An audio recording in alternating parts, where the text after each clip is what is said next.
ரீசெண்டா பார்த்துருவோம். நெறைய பீப்பிள் வந்து டிஎன்பிஎஸ்சி ஃபாலோ பண்றதாகட்டும், யுபிஎஸ்சி போறதாகட்டும், நெறைய பீப்பிள் நெறைய விஷயங்கள் பண்ணணும்னு ஆசைப்படுறாங்க.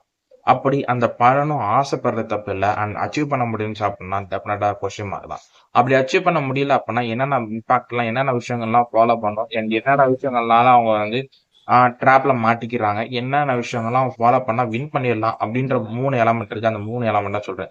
ஃபர்ஸ்ட் என்னென்ன விஷயத்தினால அச்சீவ் பண்ண முடியல அப்படின்னா, முதல்ல பார்த்தீங்கன்னா பியர் பிரஷர், இல்ல அப்படின்னா ஃபேமிலி பிரஷர் அப்படின்னு சொல்லலாம். நார்மலா ஒரு 21 இயர்ஸ் ஆர் 22 இயர்ஸ்ல வந்து இருக்கும் பொழுது, ஒரு எல்லாருமே ஜாப்க்கு போயிருவாங்க.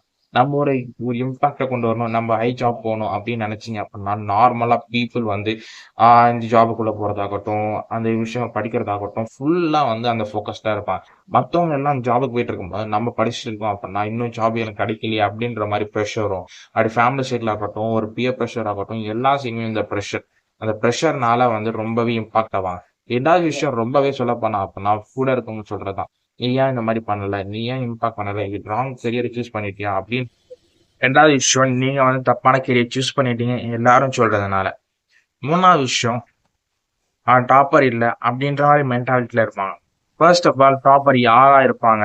யுபிஎஸ்சியோ, டிஎன்பிஎஸ்சியோ பிரிப்பரேஷன் பண்றது யாரா இருப்பாங்க மேக்ஸிமம் அப்படின்னா, first generation of people first டாப்பரா இருக்காங்க அப்படின்னா, டாக்டர் ஆவதோ, இன்ஜினியர் ஆவதோ அந்த மாரி போவாங்க. 2வது இருக்காங்க அப்படின்னா, ஒரு ஐஐடி, ஐஐஎம் அப்படின்ற மாரி ஒரு டாப் லெவல்ல போவாங்க. அப்படின்ற மாரி அப்ராட் போறதாகட்டும், நெறைய விஷயங்கள் போனதுக்கப்புறம் கடைசில எனக்கு வந்து ஜாப் வேணும் அப்படின்ற மென்டாலிட்டில இருப்பாங்க அப்படின்னா, டாப்பர்ஸ் கிடையாது. 4த் கேட்டகரி ஆஃப் பீப்பிள்ஸ் தான். அப்படி 4த் கேட்டகரி ஆஃப் பீப்பிள் கிட்ட நீங்க பழகிட்டீங்க அப்படின்னா, ஈஸியா நீங்க வந்து இந்த 3 விஷயத்தையும் வந்து ஃபுல் ஸ்ட்ரெச்சா வந்து ஒரு ஃபோகஸ்டா இருந்தீங்க அப்படின்னா வின் பண்ணிடலாம். சரி, ஓகே. இதெல்லாம் எனக்கு வந்து நெகட்டிவிட்டி இருக்கு. அது பாசிட்டிவிட்டிலாம் என்ன இருக்கு? அண்ட் எதனால வந்து எப்படிலாம் ஹேண்டில் பண்ணா வின் பண்ணிடலாம்?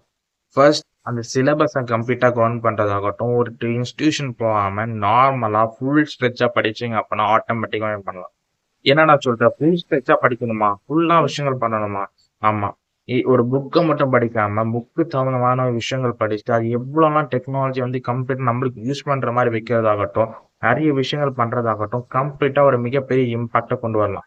சரி, ஓகே. இந்த விஷயங்கள் பண்ணிட்டா போதுமா? அப்படின்னு கேட்டீங்கன்னா, ஒரு எல்லாருமே இன்ஸ்டிடியூஷன் போய் படிக்கிறாங்க. எல்லாருமே நார்மலா விஷயத்த பண்றாங்க அப்படின்னா, ஆட்டோமேட்டிக்கலா வந்து அந்த ஃபோகஸ்ட வந்து எல்லாருமே வந்து இருப்பாங்க. அப்படி அந்த ஒரு 1000 போஸ்டிங்க்கு 1,00,000 பேர் ஒரே இடத்துல படிக்கிறான் அப்படின்னா, ஒரே செட் ஆஃப் திங் தான் இருக்கும். அப்படி அங்க போய் படிச்சா கிடைச்சிரும் அப்படின்னு நம்ம நம்பிக்கையா போவோம். அந்த டைம்ல கிடைக்காது. அதுதான் ப்ராப்ளம்.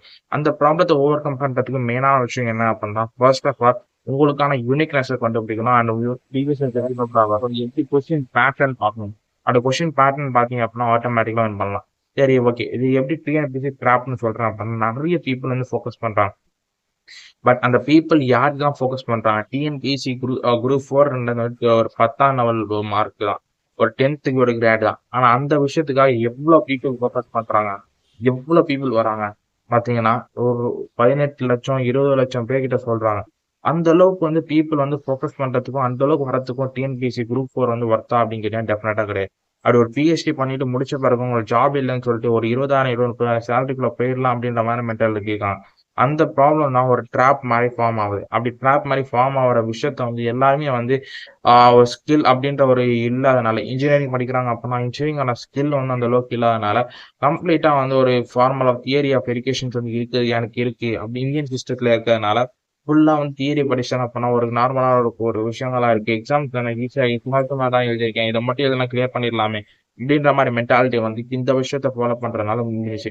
பட் பாலிசி மேக்கர்ஸ் ஆகட்டும், ஒரு சில பீப்பிள்ஸ் என்ன பண்றாங்க அப்படின்னா, ஒரு கம்ப்ளீட்டா வந்து ஆன்டர்பிரினர்ஷிப் பண்றதாகட்டும், அந்த விஷயங்கள் பண்ணா மட்டும் தான் டெவலப்மெண்ட் ஆகும். அப்படி டெவலப்மெண்ட் ஆச்சு அப்படின்னா, இந்தியால வந்து அன்எம்ப்ளாய்மென்ட் குறையும். அன்எம்ப்ளாய்மென்ட் வந்துச்சு அப்படின்னா, right people to right job. ஒரு 10ஆம் கிளாஸ் படிச்சுட்டு என்னால முடியும், ஒரு உண்மையான வெறியில இருக்கவனால கிளியர் பண்ண முடியாது. அவன் தகுதிக்கான விஷயத்த கொண்டு போய் ஏன்னா, அவன் 10ஆம் கிளாஸ் தகுதியில உள்ள எக்ஸாமுக்கு அவன் வந்து போட்டியிடுறது எல்லாமே பிஹெச்டி உள்ள ஆளுங்களுக்கும், ஒரு ஹையஸ்ட் லெவல்ல இருக்க ஆளுக்கும் போட்டியிடுற மாரியா இருக்கும். அண்ட் தேங்க்ஸ் ஃபார் வாட்சிங்.